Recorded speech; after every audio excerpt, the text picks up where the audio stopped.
وَإِذَا خَلَا بَعْضُهُمْ أَوْ کله چې جدا سي بعض د دوینا إِلَى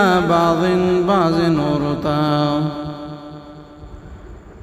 ان دا منافقین کله چې خپلو ملایانو یهودو سره یوځای شي وقالوا وَإِذُ تَدَا ناکار ملیان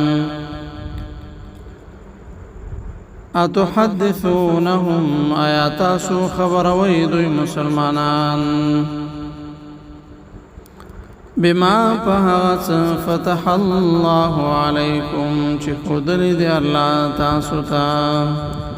یعنی مسلمانان فهغت باند خبروی چی تورات بیان کری دی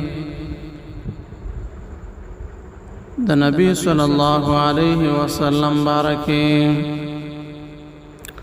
لیحاجوکم دے دا پارا چی جگڑو کی تاسو سرا بیہی پہاغی سرا عند ربکم پنزد ربستاسو افلا تعقلون آیاتاسو دا عقل نکار ناخلی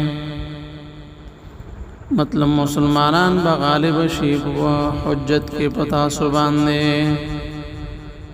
اولا یعلمون آیا دوی نپوہیگی ان اللہ بشک اللہ پاک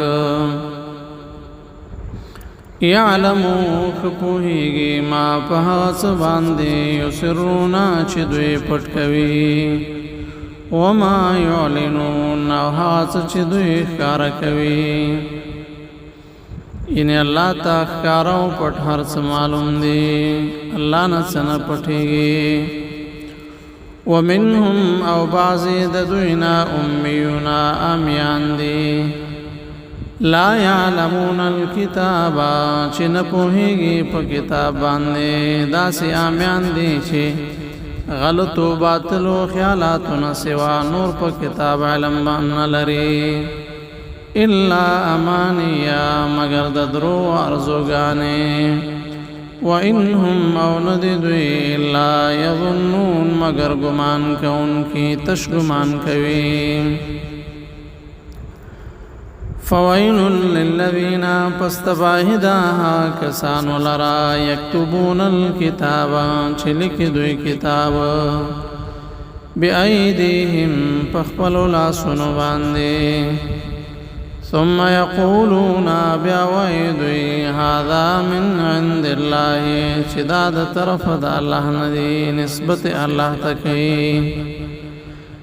ليشتروا دي دا پارا چه واخلی به پد سرا ثمنا قليلا قیمت لگا فويل لهم پستباهدا دا دوی دا پارا مما دهاتنا كتبت أيديهم چلکلی دوی لاسنو وويل لهم موتباهدا دوی دپارا مما دهاتنا